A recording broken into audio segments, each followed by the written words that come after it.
Hello friends, you have come to listen to a story. Let's start the story. It was a rainy Saturday afternoon when Emma ducked into the little bookstore on the corner of Maple Street. She wasn't really looking for anything, just a quiet place to escape the drizzle. The smell of old pages and fresh coffee filled the air, calming her instantly. As she browsed through the fiction section, her fingers brushed against someone else's reaching for the same book, The Time Traveler's Wife. She looked up, and there he was. He had warm brown eyes, slightly tousled hair, and the kind of smile that made you forget what you were about to say. "Oh, sorry," Emma said, pulling her hand back. "No, go ahead," he replied. "Ladies first."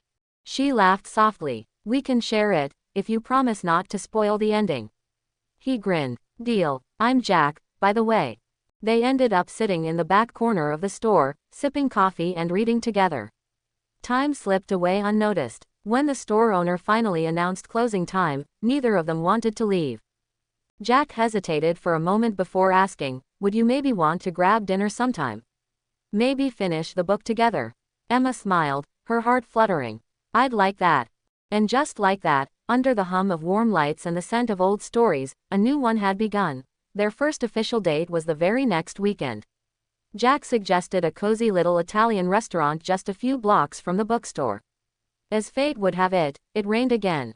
But this time, Emma didn't mind. He was waiting outside with a bright red umbrella and a crooked smile. "You came prepared," she laughed as he held the umbrella over her head. "I wasn't taking any chances," he replied. "Besides, rain brought us together, didn't it?" Over pasta and shared desserts, they talked for hours. They discovered a shared love for classic movies, terrible puns, and late-night walks. Jack was a graphic designer, while Emma worked as an editor for a small publishing house.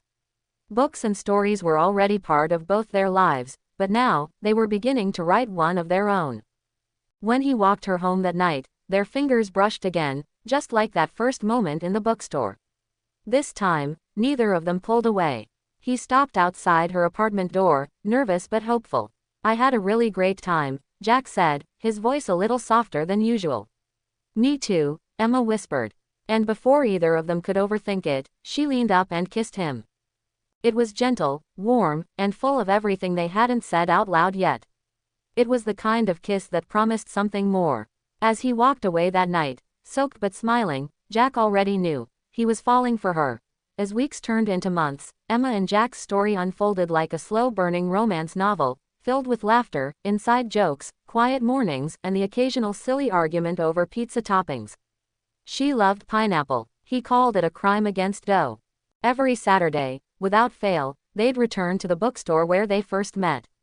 It became their spot. They'd sit in the same corner, trading book recommendations and marking their favorites with little notes inside. One evening, Jack showed up holding a book he said he found by accident. When Emma opened it, a handwritten message was tucked inside. "Every story has a beginning. Ours started here. What do you say we never reach the final chapter?" Her eyes lifted to meet his. He was already kneeling, a small velvet box in hand, shaking just enough to make her heart ache. "Emma," he said, voice thick with emotion, "you walked into my world on a rainy day, and somehow, made everything feel like sunshine. Will you marry me?" She laughed, half in shock, half in joy, tears already gathering. "Of course I will," she whispered, throwing her arms around him. The bookstore erupted in quiet claps from strangers who had become familiar faces over time.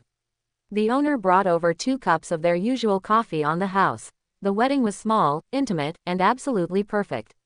They chose to have it in the garden behind the very bookstore where they met. The owner, Mrs. Langley, happily offered the space. "For my favorite lovebirds," she said with a wink.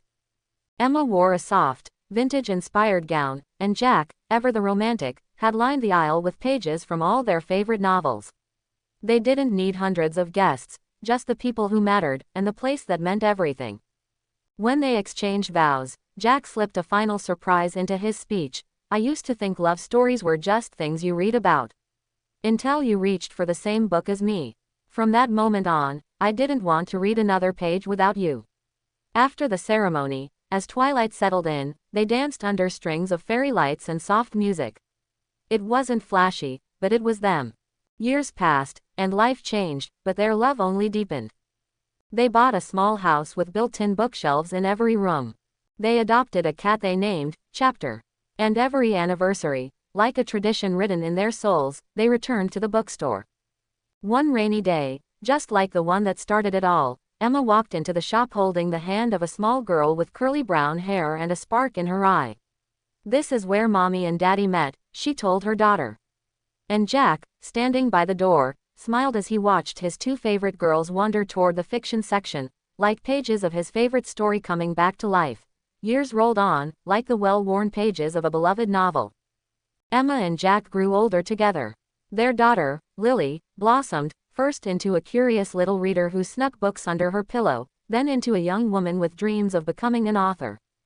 The bookstore remained their anchor. Though time left its marks, gray in Jack's hair, laugh lines around Emma's eyes, their visits to the store never changed. Every birthday, anniversary, or quiet rainy afternoon, they found their way back to that corner seat near the fiction shelves. On their 40th wedding anniversary, Lily surprised them with something special, a self-published book she'd written. The title, The Bookstore Encounter. Inside were all the stories they'd shared, their first meeting, the proposal, the wedding, the small moments in between. Emma turned the pages with trembling fingers, her heart full. "Where did you get all this?" Jack asked, amazed. "I listened," Lily said, smiling softly. "And I watched. You two gave me the greatest story ever written, a real one."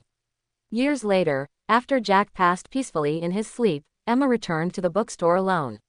It was raining again. She sat in their usual spot, Lily's book in her lap, and a quiet smile on her face. Mrs. Langley, now older herself, brought over a cup of coffee, Emma's usual. "He'd be proud," she said gently. Emma nodded, looking out the window as raindrops traced the glass. "He always said every love story needs an ending," she whispered. "But ours, it's still being read." And somewhere, in the corner of that little bookstore on Maple Street, love still lingered between the shelves, like a story too beautiful to ever truly close. Subscribe to the channel to hear more stories like this, friends. Thank you.